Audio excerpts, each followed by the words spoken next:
Conventional thinking is little changed since the Industrial Revolution took a hold a few hundred years ago. The Industrial Revolution, symbolized by the linen mills of Glasgow, was a radical moment where productivity, the speed and cost of making something, became the point. It replaced independent sources of livelihood, access to common land, and a craft culture.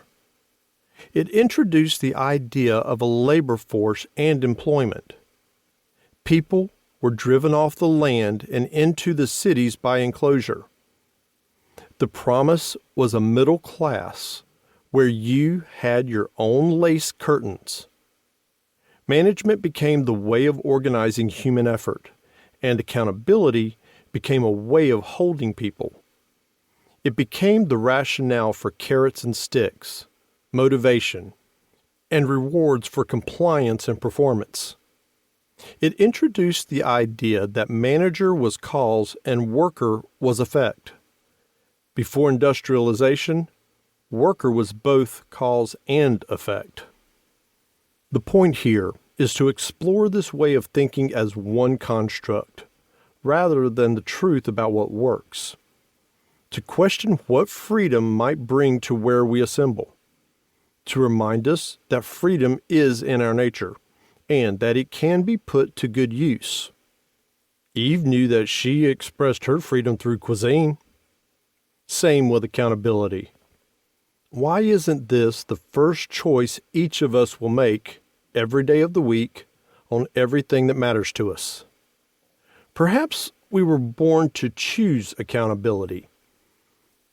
Instead of celebrating and naturalizing freedom and accountability, we live in structures and practices and solutions that are a mixture of treading water and living in the habits of monarchy and colonialism. Having endured the pandemic, which exposed our habits that we are resigning from, we are in a moment to create a shift with a central appreciation that our freedom is present and no waiting is necessary. Prologue. Then was the moment.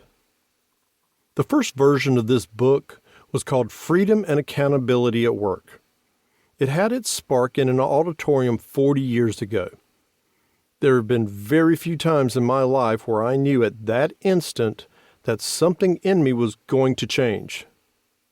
One of those moments was in 1980 during a lecture by a San Jose State professor named Peter Kostenbaum. Up to that moment in my life, I was focused on questions of how to make life work, how to make relationships work, how to make family work, how to make a business work. Questions of destiny, courage, and freedom were vague and off my field of vision. I had considered the experiences of aloneness, anxiety, and my woundedness as my own unique problems. I treated these problems to be endured or therapeutically or spiritually solved. At that moment, I heard Peter name these problems, and he suggested that I was human, not broken. This shifted something in me that is still in motion. In this moment of searching for meaning and connection in the midst of great uncertainty, what it means to be human might give us guidance in rethinking our conception of office, workplace, leadership, and management. This is what motivates me to bring the ideas forward again. Shorter this time. More in my own voice. But the words and philosophy and radical spirit always has Peter at its origin. The starting point for understanding how philosophic insights can change our lives is to explore the meaning of freedom. Peter Kostenbaum, 1971. Whoever heard the first word began civilization. Popularized by Sigmund Freud. The past is not the past. My belief since birth was that a person could